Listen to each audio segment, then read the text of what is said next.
At the point where we can start working backwards from things like this, and we're going to go from formulas to names. And for the most part, it's a lot easier with the exception of the transition metal compounds. So when you're looking for formulas to names, the first thing you really need to look for is there a transition metal?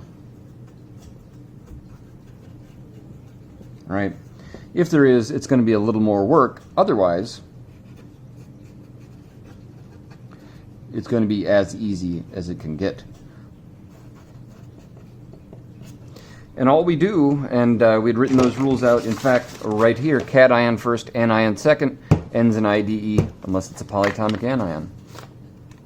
Add a Roman numeral if there's a transition. So I wrote out some simple examples to get started here.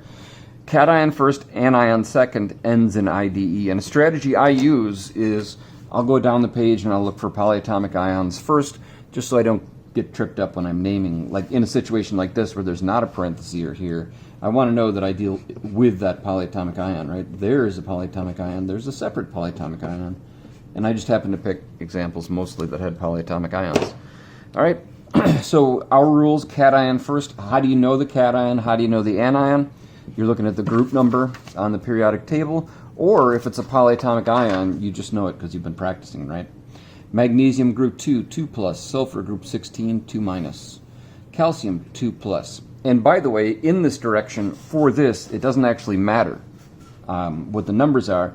It just matters which is the cation and which is the anion. So carbonate is a 2 minus, right?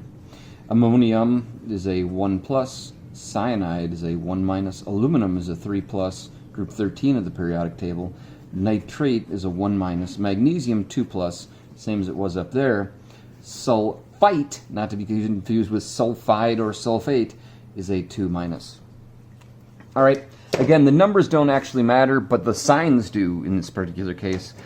And cation first, that's magnesium. And then sulfur turns into sulfide. So we said change the N to IDE unless. Change the N to IDE unless you have a polyatomic anion, which in this case we do. Calcium, and this thing right here already has a name. This thing here is called carbonate.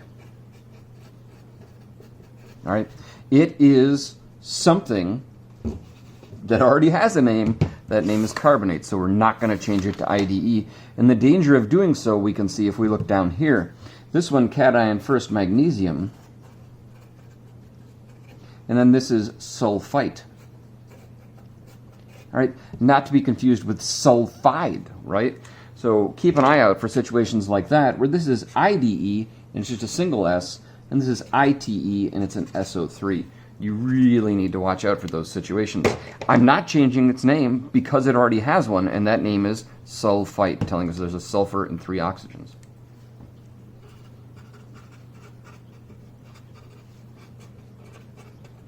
Now, a quick glance at this one, you may say, oh, well, then how can we get to put an IDE right there?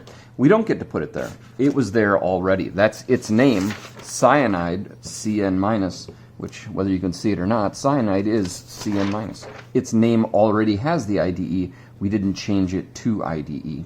And then in this one here, we have aluminum, nitrate. So a couple things that I want to note. When we look at these rules right here, and man, if I can pound some information into your head, don't add prefixes.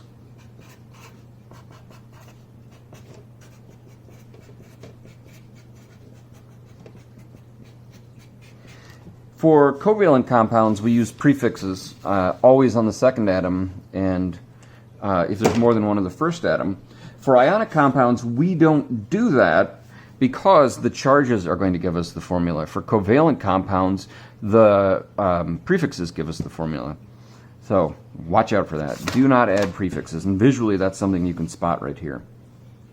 Now we have finally reached the point where we can deal with our transition metals. And in order to do so, we need to recognize that the things we're going to watch for, the things in yellow here, just follow your D block all the way over, follow the jagged line down. It's a good guideline. Whether or not it's 100% true does not matter at all. So we're going to look at our formulas to names now for transition metal compounds. And the key here is we're going to need to add a Roman numeral, right, to show the metal oxidation state.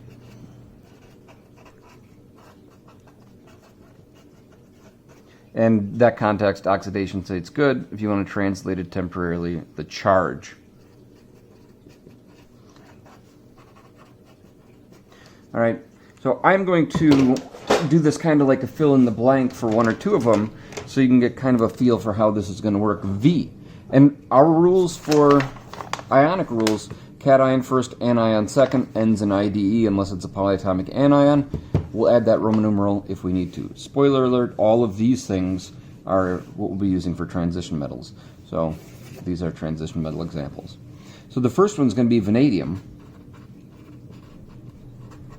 But since vanadium is located right there, then I'm going to need a Roman numeral, and we'll put that in parentheses, and then sulfur becomes sulfide.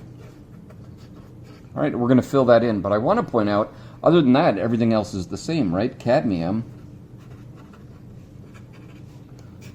some Roman numeral, oxide. Lead, some Roman numeral, chloride. And tin, some Roman numeral, chromate. All right, that was the easy part. And then the slightly less easy part is coming up with what those Roman numerals are going to be. And we talked earlier about crisscrossing and reducing to come up with ionic formulas for compounds. And now we're going to do kind of the opposite of that. And this is something that I tell my kids very often when we're doing redox, oxidation reduction problems and things like that. Some things you trust more than others, all right? You can predict what they're going to do. We can predict what these things or these things are going to do much better than we can predict what these things are going to do. In short, we're going to trust other stuff. And I think that the easy way to handle this, like, we are doing the same thing when we did when we crisscross, only now we're going backwards. The short and simple of our plan is going to be to uncrisscross. So we're going to take this 3, put it up there. And we're going to take our 2 and put it up there. And there's another way that you can handle this, but this is pretty brute force and it works really well. This 3 will then become our number right here. In this case, in Roman numeral, 1, 2, 3, just like that. Similarly, we're going to uncrisscross for these, and let me grab that red marker. So the 2 is going to go up there, and then a 1 is going to go up here.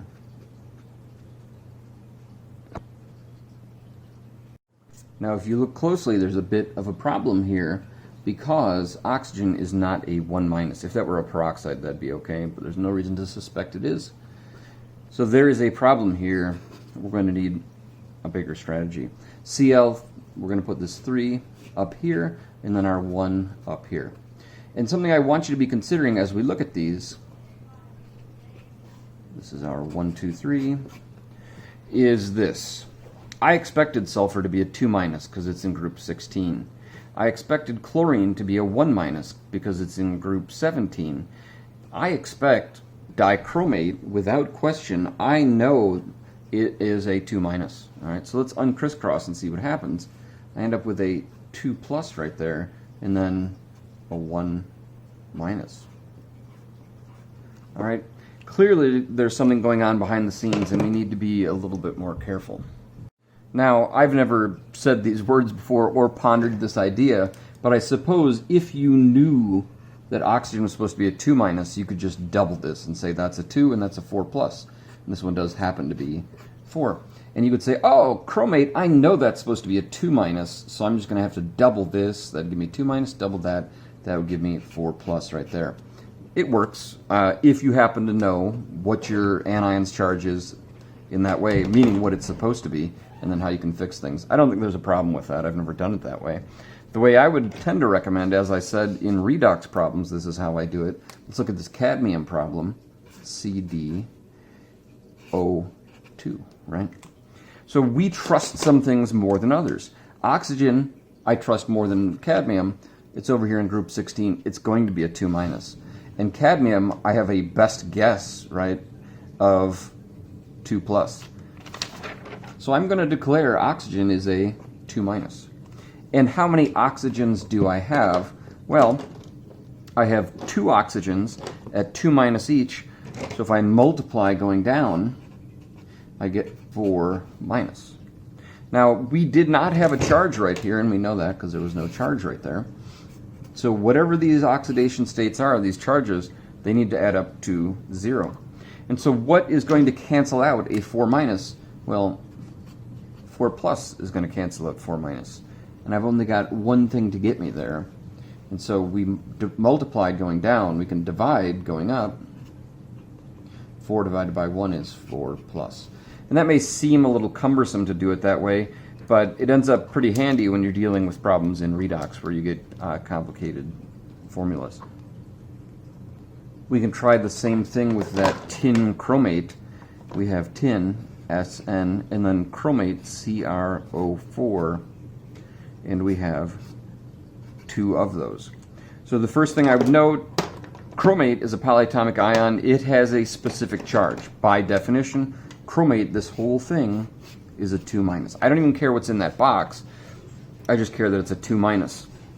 And I have 2 of them. So I've got a total of 4 minuses. They need to cancel out to have no net charge. What's going to cancel out 4 minuses? 4 pluses. All right, I've got 1 of those. 4 divided by 1 is 4 plus. All right, so you'll see me when I'm doing these redox problems circling those numbers there. We'll try a few more of these just so we get the hang of it. Again, best case scenario is you're just going to uncrisscross. You do need to watch out for these situations. And what happened to get that CdO2? You reduced it. Remember, we crisscrossed and reduced. And the question is, what do we do when we need to unreduce? And that's a little more complicated. It's not trivial.